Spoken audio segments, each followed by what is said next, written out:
आजा बैठ जा स्कूटर पे। अरे ऐसे क्या चौंक रही है? अच्छा वीडियो देखेगी हैं? ये देख लिया, मिल गई टिकट। चल अरे चल।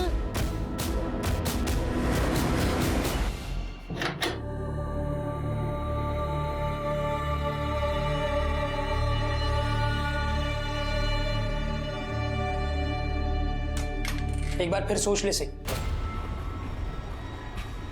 इतना सोचा तभी ऐसा हुआ, अब और नहीं सोचना।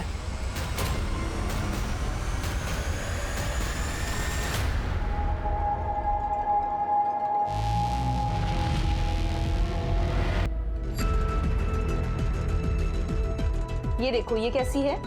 अच्छी है ना? यहाँ और भी सैंपल्स हैं, पर मेरे हिसाब से तुम्हारे फेस कट के लिए ये नोज परफेक्ट रहेगी। Wow perfect. मीतू, मैडम को अंदर ले जाओ और सर्जरी के लिए रेडी करो।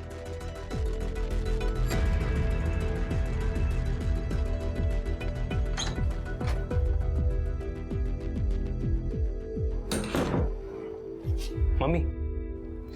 अरे रौनक, तुम आज ही सो गई थी क्या जो तुम यहाँ चले आए? हाँ, आज ही खाना वाना खा के सो गई। अच्छा, मैंने आपको बताया था कि पापा की साइन लेनी है लोन पेपर्स, लिया आप? सॉरी रौनक, मैं काम में इतनी बिजी थी ना कि मैं घर ही नहीं जा पाई, और शायद आज भी नहीं जा पाऊंगी। तुम खुद ही घर चली जाओ ना और पापा से साइन ले लो, पापा घर पर ही होंगे। मम्मी, क्या चल रहा है आप दोनों के बीच में? आप यहाँ क्लिनिक पे क्यों रह रही है? तुम पापा की साइन लेने जा रहे हो ना, तो खुद ही उनसे पूछ लेना। अमितेश की drink and drive report negative आई है और उसका और परेश का कोई कनेक्शन एस्टैब्लिश नहीं कर पाए हम।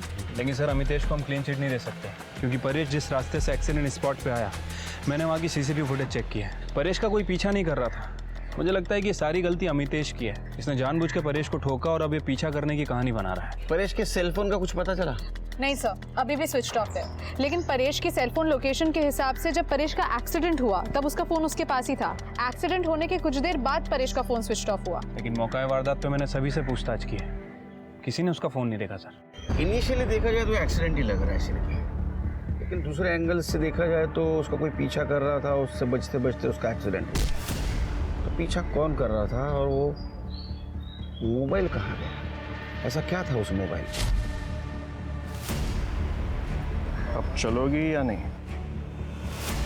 सर, अब ये सब तो वो मोबाइल मिलने के बाद ही पता चलेगा। तुम एक काम करो सिर्फ, कि परेश के दोस्त दुश्मन जितने भी उनकी लिस्ट निकालो और तुम परेश के बाद मुग्धा उसका बैकग्राउंड चेक करो। सर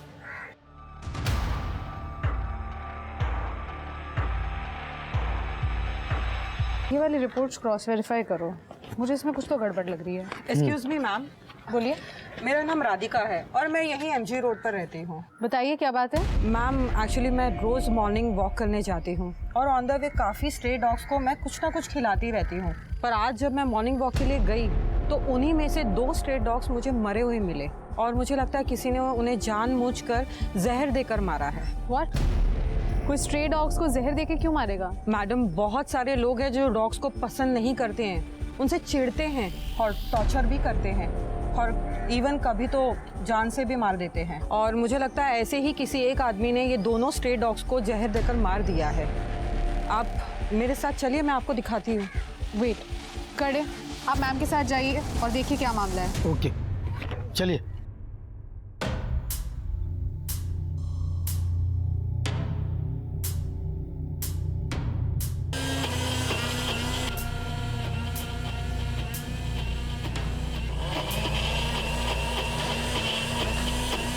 पापा, क्या कर रहे हो? क्या मतलब? दवाई बना रहा हूँ भाई। और तुझे कितनी बार कहा है कि जब ग्राइंडर की आवाज आती है तो अंदर मत आया कर। सॉरी पापा। और ये क्या, तू जूते पहन के अंदर आया? तेरे को पता है ना जम्स होते हैं, दवाई खराब हो सकती है। चल चल बाहर निकल, चल चल चल चल। पापा। हाँ, क्या काम है? पापा, मुझे आपकी साइन चाहिए। कहाँ? लोन एप्लीकेशन पे। कहाँ है पेपर्स? है।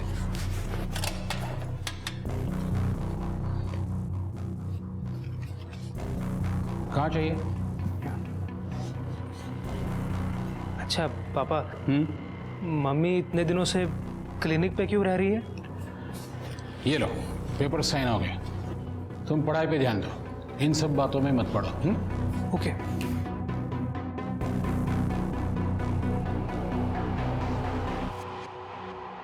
अरे रौनक भाई, क्या हाल चाल? कहाँ गायब हो इतने दिन से? जेरी भाई, मैं नानी के घर पे रहता हूँ, पढ़ाई भी वहीं हो जाती है। भाई अंकल जी से बात करो ना, रात भर मशीन चलाते हैं, पूरा दिन काम करता हूँ और मशीन के शोर के चक्कर में 2 सेकंड सो भी नहीं पाता। रात में कहाँ मशीन चलाते हैं? अरे भाई आजकल रात भर चलती है यार, हमारी तो सुनते नहीं है। तुम एक बार बात करो ना। ठीक है, मैं बात कर लूँगा, बट अभी मुझे थोड़ा लेट हो रहा है। सो जेरी भाई मिलते हैं बाद में, ठीक है?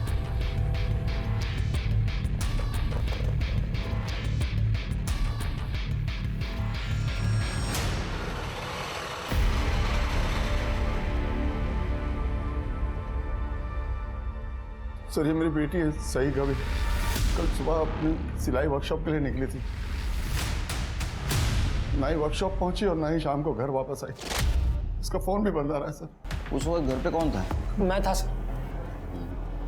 आप और आपकी बीवी कहाँ थी? सर मैं तो ऑटो चलाने के लिए सुबह ही निकल जाता हूँ और 9 बजे मेरी बीवी फल का ठेला लगाने निकल जाती। तो घर से निकलते वक्त सही ने कुछ बोला था? किसी रिश्तेदार के यहाँ जा रही है, दोस्त के यहाँ? नहीं सर, सही को रात भर ढूंढा लेकिन वो कहीं नहीं मिली। वो ना ही किसी रिश्तेदार के यहाँ है और ना ही किसी दोस्त के यहाँ। लड़के का चक्कर? नहीं ऐसा कुछ भी नहीं। ठीक है, शिरके FIR लिखवा लो। तो सही का मोबाइल नंबर देना, उसको ट्रैकिंग पे डाल दो और उसकी सिलाई वर्कशॉप का एड्रेस। मैडम, सही जब तक मेरी वर्कशॉप में रहती है तब तक तो सही रहती है। अब बाहर जाकर वो क्या करती है वो मुझे क्या मालूम। जो भी कहना है साफ साफ बोलो। पिछले 2 महीने से काफ़ी छुट्टियाँ कर रही थी, अक्सर काम पे लेट आती है, पूछने पर कहती है मेरे पेट का दर्द सही नहीं हो रहा है। अब आप ही बताइए मैडम, जवानी में नीयत खराब होती है या तबीयत, वो भी रोज रोज? सही का किसी के साथ अफेयर चल रहा था? मैडम वो तो पता आप लगाएंगी, मैं थोड़ी ना लगाऊंगी। ज्यादा बोल रही हो। नहीं मैडम। पेट में दर्द सच्ची होता था कि असल बात कुछ और थी? नहीं ऐसा कुछ होता तो वैद्य जी हमको बताते। कौन वैद्य जी? वो चक्रधर बापट। चक्रधर बापट? वो विजयनगर में जिसका दवाखाना है वही? हाँ वही। तो वो हमारे पूरे परिवार का इलाज वही करते हैं और आजकल तो हमारे बेटे अतुल को वैद्यगिरी भी सिखा रहे हैं। चक्रधर जी, 21 तारीख को आपके पड़ोसी परेश जी, उनका एक्सीडेंट हो गया, उनकी डेथ हो गई और 24 तारीख को आपके पेशेंट सही घर से गायब हो गई। फिर भी आप पूछ रहे आपको क्यों बुलाया? नहीं सर, बात सिर्फ सही की नहीं है। देवनगर एरिया के आसपास के बहुत सारे मरीज मेरे पास आते हैं इलाज के लिए। अगर उनमें से किसी को कुछ होता है तो आप बार बार मुझे ही बुला लेंगे? बार बार नहीं बुलाऊंगा, लेकिन जब भी कोई गायब होगा और उसकी लास्ट मोबाइल लोकेशन आपके घर की होगी तो आपको बुलाऊंगा। सीडीआर रिपोर्ट, ये देखो सीडीआर, सही की मोबाइल लोकेशन रिपोर्ट 11 बजे से ही आपके घर थी, उसका फोन स्विच ऑफ हो गया, उसकी लास्ट लोकेशन आपके घर की दिखा रही है, जबकि 11 बजे उसके वर्कशॉप में होनी चाहिए थी। आपके घर क्या कर रही थी? हाँ सर, वो वर्कशॉप ही जा रही थी, तब उसके पेट में दर्द होने लगा तो मेरे पास आई, मैंने कुछ दवाएं दी, बाद में वहाँ से चली गई। अब उसके बाद वो किससे मिली, कहाँ गई, मोबाइल क्यों बंद किया, मुझे क्या पता सर। जाइए, बुलाऊंगा फिर से आप। ठीक है सर।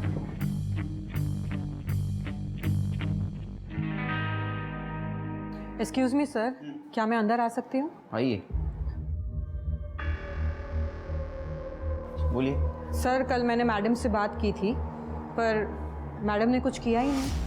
सर ये मैडम MG रोड पे रहती है और इनका कहना है कि इनके एरिया में स्ट्रे डॉग्स को मार रहे हैं। मार रहे मतलब? सर कल ही 2 स्ट्रे डॉग्स मेरे घर के पास मरे हुए मिले और आज फिर से 3 डॉग्स और मिले हैं। मुझे कल से ही डाउट था, इसलिए मैं कंप्लेंट करवाने भी आई थी, पर आपके डिपार्टमेंट ने कोई एक्शन ही नहीं लिया। सर मैं आपसे ये जानना चाहती हूँ, अगर डॉग्स की जगह कोई इंसानों को मार रहा होता ऐसे ही तो भी आपका डिपार्टमेंट क्या कोई एक्शन नहीं लेता?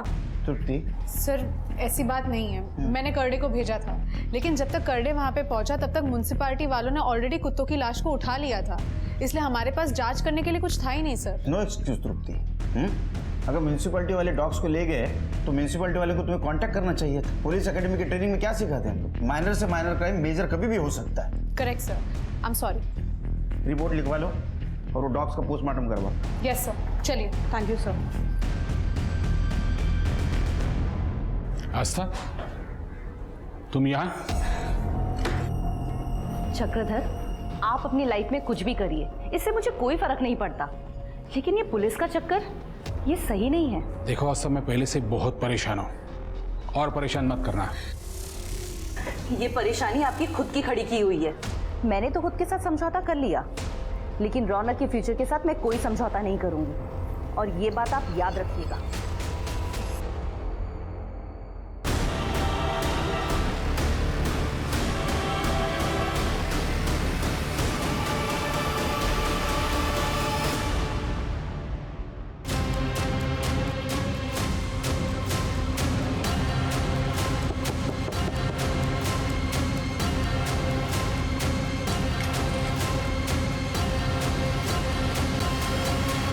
चक्रधर की फैमिली की देवनगर में काफी इज्जत है। उसकी वाइफ आस्था घर से थोड़ी दूर एक कॉस्मेटिक क्लिनिक चलाती है, और उनका बेटा रौनक जो स्टूडेंट है वो अपनी नानी के साथ अपने घर में रहता है। काफी रिस्पेक्टेड फैमिली है सर। सर आपको एक बात बतानी थी, वो मैं बोलो।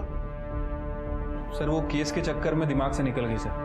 अरे घुमा फिरा के मत बोलो, शादी तय हो गई, कांग्रेचुलेशन। नहीं सर, शादी तय नहीं हुई है अभी। वो चक्रधर का नाम याद आया तो मुझे कुछ पता चला सर।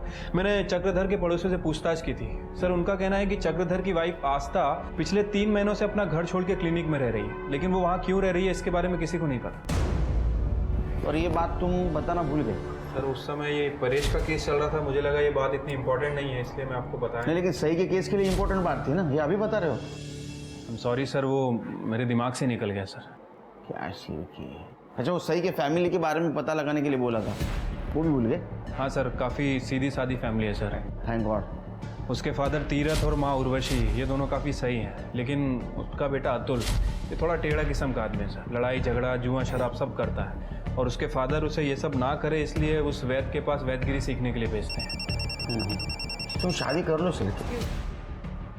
हेलो, जरूरी है। ठीक है। भूल गए सर, परेश का फोन स्विच ऑन हुआ है सिटी एक्सटेंशन एरिया में, और लोकेशन भी ट्रेस हो गई है।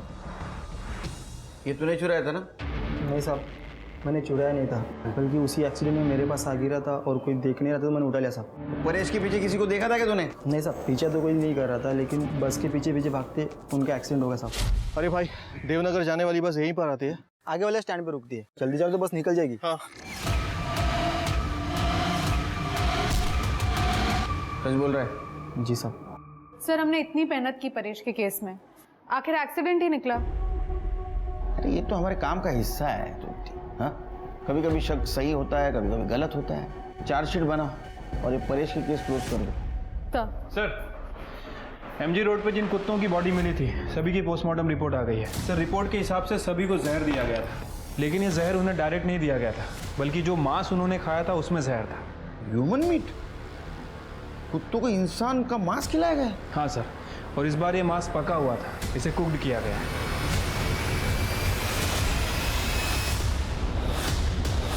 लेकिन सर, कोई डॉग्स को अगर ह्यूमन मीट खिलाएगा तो वो इसीलिए खिलाएगा ताकि डॉग्स उसे खा के उसे डाइजेस्ट कर ले और लाश ठिकाने लग जाए। लेकिन यहाँ तो कुत्तों को जहरीला मीट खिलाया गया था जिसे खा के डॉग्स मर गए। डॉक्टर का कहना है कि ये नॉर्मल पॉइजन नहीं था, बल्कि केमिकल पॉइजन है। शायद जिसने ये जहर दिया उसे खुद अंदाज़ा नहीं था कि इसका इफेक्ट कितना खतरनाक हो सकता है।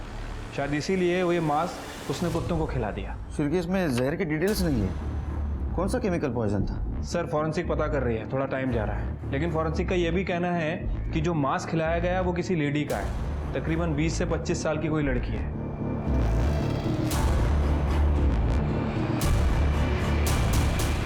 शिरके 24 तारीख को सही गायब हो गई देवनगर से। 25 तारीख को राधिका MG रोड से हमारे पास आई 2 कुत्तों की डेड बॉडी की कंप्लेंट लेकर। 2 स्ट्रे डॉग्स मुझे मरे हुए मिले, और मुझे लगता है किसी ने उन्हें जानबूझकर जहर देकर मारा है। फिर से 26 तारीख को आई 3 कुत्तों की डेड बॉडी की कंप्लेंट लेकर। सर, कल ही 2 स्ट्रे डॉग्स मेरे घर के पास मरे हुए मिले, और आज फिर से 3 डॉग्स और मिले हैं, और उन 3 कुत्तों की पोस्टमार्टम रिपोर्ट आई है। अगर उन 2 कुत्तों की डेड बॉडी के बारे में हमें पहले पता चलता तो शायद ह्यूमन मीट की इंफॉर्मेशन हम तक पहुंच जाती। और दूसरी बात शिर के, सही जिस देवनगर से गायब हो गई उसके आसपास ही MG रोड है, और जिस दिन सही गायब हो गई उसके दूसरे दिन ये कुत्तों की डेड बॉडी मिली है। शिर के, अंधेरे में तीर मारने जैसा होगा, लेकिन मारते हैं। काम करो, कुत्तों के पेट में जो मीट मिला है उसका डीएनए और सही का डीएनए मैच करवाओ। सर क्या बात करवाओ, कुछ तो गड़बड़ है सर। क्या कुत्तों को सई गाविन का जहरीला मांस खिलाया गया था या सई के गायब होने के पीछे भी कोई अलग ही प्लानिंग थी? आखिरकार परेश का एक्सीडेंट सई को वो रहस्यमय वीडियो दिखाने के बाद ही हुआ था। उस वीडियो में ऐसा क्या था जो परेश और दूसरे लड़के सई को ब्लैकमेल कर रहे थे? ये देख। इन सारे सवालों और घटनाओं से अनजान पुलिस की जांच कुत्तों के पेट में मिले इंसानी मांस के डीएनए टेस्ट के सहारे आगे बढ़ने वाली थी, जिससे ये साबित होना था कि मरने वाली लड़की सई गाविन ही थी या कोई नई विक्टिम इस केस से जुड़ने वाली थी। शिर्के, मुझे तो भरोसा ही नहीं हो रहा है। जिसको तुक्का समझ के हमने लगा दिया और निशाने पे लग गया। अरे वो कुत्ते के पेट में जो मीट मिला उसका डीएनए और सही का डीएनए मैच हो गया। मतलब सही का मीट कुत्तों को खिला गया। सही के पेरेंट्स को मिला। ठीक है सर। उसके साथ इतना बुरा किया, मेरी साई को मार के कुत्तों को खिला दिया। किसने इतना बुरा किया मेरे बेटे के साथ? नहीं, हम खुद सोच में पड़े हैं कि इतनी किसको नफरत हो सकती है सही के साथ। हमने तो आज तक किसी का बुरा नहीं किया, वो कौन है जिसने हमारे साई के साथ इतना बुरा कर दिया? अतुल, तेरा किसी लड़कों के साथ झगड़ा था ना जुए के पैसों को लेकर? क्या ऐसा तो नहीं तुझे सबक सिखाने के लिए उन्होंने सब कुछ किया? नहीं सर, वो तो सिर्फ 4-5 हज़ार रुपयों का झगड़ा था। इतने से पैसों के लिए क्यों मारेंगे मेरी बहन को वो लोग? और मैंने वो पैसे 1 महीने में लौटा भी दिए थे साहब। शिरके, उन लड़कों का नंबर और एड्रेस ले लो उससे। ठीक है सर। तीरथ जी, अब तक जो हम जान गए उसके मुताबिक 24 तारीख को सही आपके वैद्य जी चक्रधर जी के पास गई।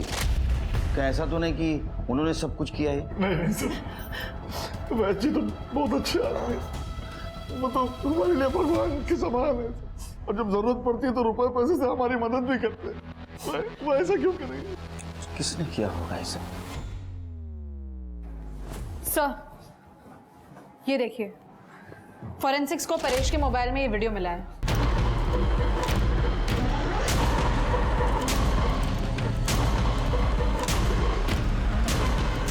चक्रधर,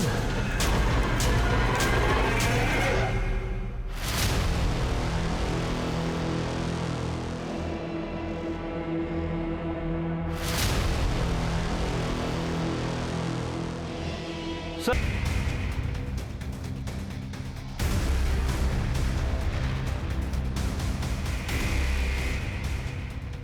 अरे क्या कर रहा था यहाँ? फ्रिज खोलो।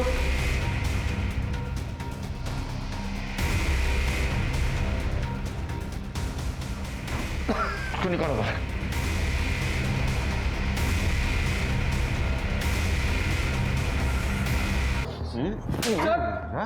तूने उसका रेप किया, उसको मारा, बॉडी के टुकड़े करके ग्राइंड किए, कुत्तों को खिला दिया और बोलता उसको मारा। मारा नहीं बोलता। सर मेरी बात सुनो, मैंने नहीं मारा सही को।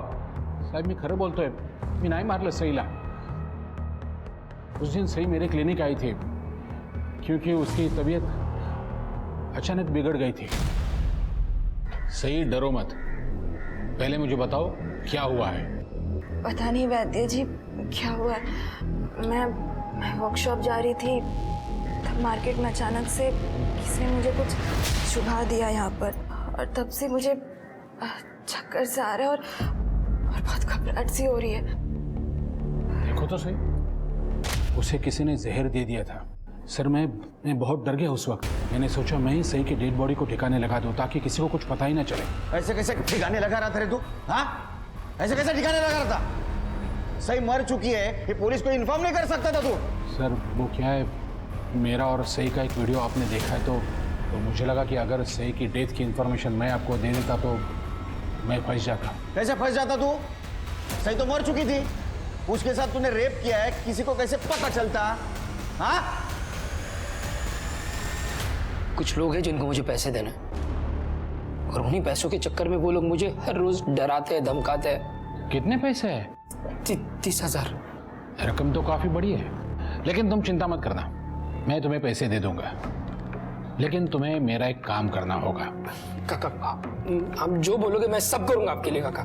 एकदम पक्का? एकदम पक्का। अतुल तुम्हारी ये बहन है ना, सही, बहुत खूबसूरत है। वो फारूक और उसके लोग बेचारे उतने पर ही नहीं रुका, तो उसने वो वीडियो अपने दोस्तों को भी दे दी। उन सब ने एक परेश के पास वो वीडियो कैसे पहुंची? मैडम, परेश भाई ने साईं को मेरे कमरे से निकलते हुए देख लिया था। मैं बहुत डर गया था कि अगर उन्होंने साईं से पूछा और रेप वाली बात अगर बाहर आ गई तो मैं फंस जाऊंगा, इसलिए मैंने वो साईं का वीडियो परेश भाई को दे दिया ताकि वो हमारे साथ मिल जाए और उसके साथ मज़े कर सके। नहीं साहब, परेश भाई ने सई को हरास करने के लिए जेरी से वो वीडियो नहीं लिया था, बल्कि वो तो सई की मदद चाहते थे। कैसी मदद? परेश भाई चाहते थे कि सई वैद्य काका के खिलाफ पुलिस में रेप केस फाइल करे। सई तू वो परेश का क्यों सुन रही है? अरे बेटा, वो तेरा अपने फायदे के लिए इस्तेमाल कर रहा है और कुछ नहीं। हाँ, जैसे आपने की थी फारूक का कर्जा उतारने के लिए। दादा, आपको मेरी जिंदगी जितनी बर्बाद करनी थी ना, कर ली। अब मैं और बर्दाश्त नहीं कर सकती। सही परेश को किस बात का बदला लेना था तुमसे? सर, वो परेश बेरोजगार था, अपनी बीवी को खुश रखना तो दूर, लेकिन उसकी जरूरतें भी वो पूरी नहीं कर पाता था। वैद्य जी, आप तो जानते ही हैं परेश का कुछ दिनों से काम ठीक नहीं चल रहा है। आप बस कुछ दिन रुक जाइए, मैं 6 महीने का किराया एक साथ दे दूंगी। एक दिन भी नहीं रुकूंगा, अभी इसी वक्त कमरा खाली करो, इसी वक्त। वैद्य जी, कुछ मैनेज हो सकता है? उस दिन मेरे और मुग्धा के बीच संबंध बन गए और हमारे बीच एक अंडरस्टैंडिंग हो गई थी। मैं मुग्धा को पैसों की मदद करूंगा और वो मेरी शारीरिक जरूरतें पूरी करेगी। और ये बात परेश को पता चली, हाँ? हाँ? पुलिस में जाऊंगा मैं तेरे खिलाफ। पुलिस में जाके क्या बताएगा? तेरी बीवी मेरे साथ सोती है? हाँ, ये बताएगा? तू बीवी को खुश नहीं रखता ना, इसलिए वो मेरे पास आती है। फिर परेश ने क्या किया? परेश क्या करता था? मैं मुग्धा के साथ रेप थोड़ी करता था कि वो कंप्लेंट करे और मुझे जेल हो जाए, इसलिए उसने अपना मुंह बंद रखा था। लेकिन शायद वो किसी मौके की तलाश कर रहा था और वो मौका उसे मिल गया, मेरे और सई का वीडियो। तो परेश पुलिस के पास जाता, ये तुम्हारा वीडियो वायरल हो जाता तो तुम्हारी बने बनाई इज्जत मिट्टी में मिल जाती। ऐसा ना हो इसलिए तुमने डर के सई को मार दिया। नहीं सर, मुझे मेरी इज्जत इतनी प्यारी नहीं है कि मैं 2 मर्डर कर दूं। और वैसे भी मुग्धा की वजह से आस्था मुझे छोड़ चुकी थी। सई को मारने के बाद वो वापस थोड़ी आने वाली थी। सर, मैं वैद्य जी के साथ इसलिए रिश्ते में थी क्योंकि मैं गांव वापस नहीं जाना चाहती थी और शहर में रहने के लिए पैसों की ज़रूरत थी। लेकिन इसका मतलब ये नहीं है कि शहर में रहने के लिए मैं किसी का मर्डर करके जेल चली जाऊँ।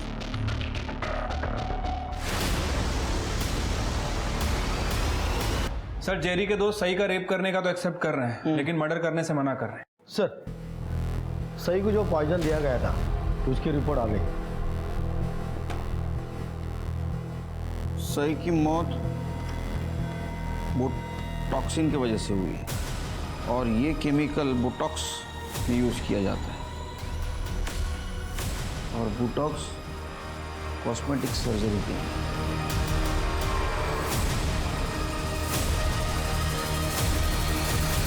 सर, आपको कोई गलतफहमी हुई है, मैंने किसी को भी नहीं मारा। देखिए आस्था जी, सई को बोटॉक्स का इंजेक्शन दिया गया था जो कि अक्सर आप यूज करती हो। चक्रधर से भले आप अलग रहती हो, लेकिन है तो आपके पति, उन्हें आप जेल कैसे जाने देती? रजिस्टर में 5 बॉटल्स की एंट्री है और यहाँ पर केवल 4 ही बॉटल है। कहाँ गई एक और बॉटल? सर, क्लिनिक में बोटॉक्स का रिकॉर्ड नीतू मेंटेन करती है, मेरी नर्स। फिर क्यों नहीं? इसे जानती है? किसी को दिया था ये? 5वीं बॉटल गई कहाँ? सर, ये देखिए 20 अक्टूबर की फुटेज, साई की डेथ के 4 दिन पहले की। कौन है? रौनक? ये तो रौनक है, मेरा बेटा।